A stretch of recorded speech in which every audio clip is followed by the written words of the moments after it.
This is footage of my Protection Paladin in a Warsong Gulch battleground. You can go to my blog to see my spec and my gear. So I capped the first flag for Horde. We're chasing down a Wrestler Druid who's the enemy flag carrier. Use Avenger Shield for the silence, follow up with stun, and then we burn the Druid down.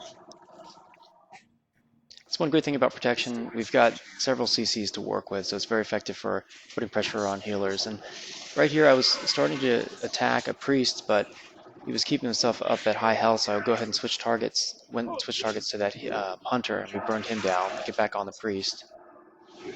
And the priest fear bombs me, I go ahead and use my trinket. Stay on the priest, use my AoE silence, and you can see I popped Avenging Wrath for the extra damage. And the enemy paladin here actually put a Hand of Protection on the priest to help save him, but I used Hammer of Wrath, which is not blocked by the Hand of Protection bubble, and managed to burn him down. So this paladin was attacking me. I was originally going to bubble the warrior, the Horde warrior, so he didn't die, but the paladin switched to me, and then the paladin bubbled himself. So I'm just staying on this paladin to help burn him down. And you can see I'm being shelled here by that hunter who we just killed a minute ago. And so I use Lay on Hands to get my health back up high, and then as soon as I'm within 15-yard range, I go ahead and use my stun on the hunter, and then Judgment of Justice so that I can keep the gap close. It's definitely worth, in my opinion, glyphing for that extra 5-yard range on our stun. You can see, boom, I got a nice 5900 crit using Hammer of the Righteous. Right here I'm casting Holy Light, and I click off Sacred Shield. So it's a good idea when you're healing yourself, especially at the end of combat, to go ahead and click off Sacred Shields, otherwise you're cutting your heals in half. So I'm at low mana here. I put Judgment of Wisdom on the Shadow Priest, who's in Dispersion form, so I'm using him kind of like a mana battery. And as soon as he's out of Dispersion form, I go ahead and hit him with a stun, silence him with Avenger Shield, and then burn him down with a Hammer of Wrath. Alright, I was fighting an Arcane Mage who was cutting me up and down this hallway, and even though I'm at low health, I can still silence him, and then I hit him with a stun. And this is the great thing, is I can buy just enough time to stay alive until some friendlies can come over and finish off the mage. So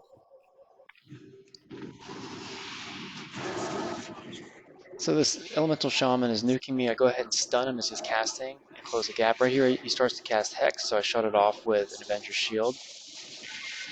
And then he starts to cast Hex again, and I interrupt him with a Racial Silence. And this time he gets the Hex ability off, but I can just use my trinket to get out of it, and by this time he's at such low health it's easy for me to finish him off with a Hammer of Wrath there. So this is in the Horde flag room right now, just chasing down a mage to finish him off. There's the rogue and a priest here, and the rogue's attacking me, so I go ahead and use Holy Shield to increase my block and add a little extra mitigation, and I used my AoE silence here right before I got stunned, so the priest couldn't heal the rogue, and I'm hoping that I could just finish off the rogue, which is what happens here. Priest really should have stopped and tried to heal him. I use Avenger Shield on the priest. I'm at low mana, so I use Judgment of Wisdom, and then also Divine Plea.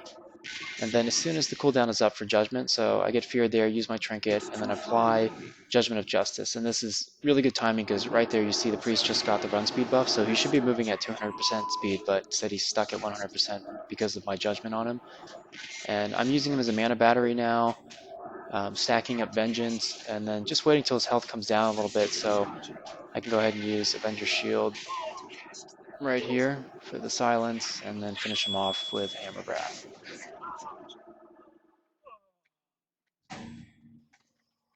I ended up finishing the scenario tops in damage and third in killing blows with 11 and only 1 death. That really speaks to the survivability of the protection spec.